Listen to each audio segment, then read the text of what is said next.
ஆலயா cotton வேட்டிகள், ஷர்ட்டுகள், wedding celebration. மக்களவைத் தேர்தலில் 4ஆம் கட்டமாக 96 தொகுதிகளில் நாளை வாக்குப்பதிவு நடைபெறுகிறது.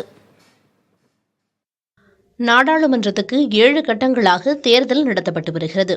முதற்கட்டமாக தமிழகம், புதுச்சேரி உட்பட 21 மாநிலங்களில் உள்ள 102 தொகுதிகளுக்கு கடந்த ஏப்ரல் 19ஆம் தேதி தேர்தல் நடைபெற்றது. 2ஆம் கட்டமாக கேரளா உட்பட 13 மாநிலங்களில் உள்ள 88 தொகுதிகளில் ஏப்ரல் 26ஆம் தேதி வாக்குப்பதிவு நடைபெற்றது.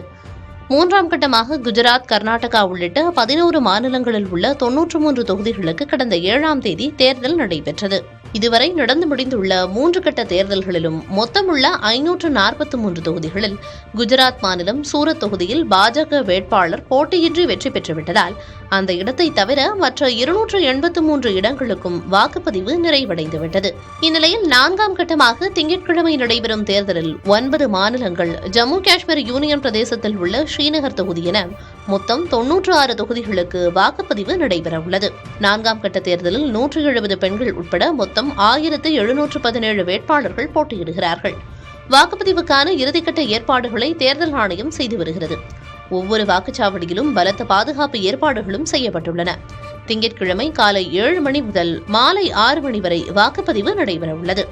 4ஆம் கட்ட மக்களவைத் தேர்தலுடன் ஆந்திரா மற்றும் ஒடிசா மாநிலங்களில் சட்டப்பேரவைத் தேர்தலும் நடைபெறுகிறது.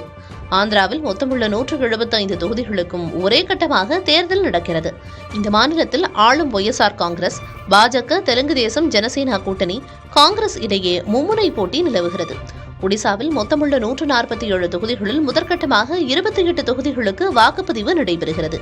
இங்கு ஆளும் பிஜு ஜனதா தளம், பாஜக, காங்கிரஸ் என மும்முனை போட்டி நிலவுகிறது. புதிய தலைமுறைக்காக GS பாலமுருகன்.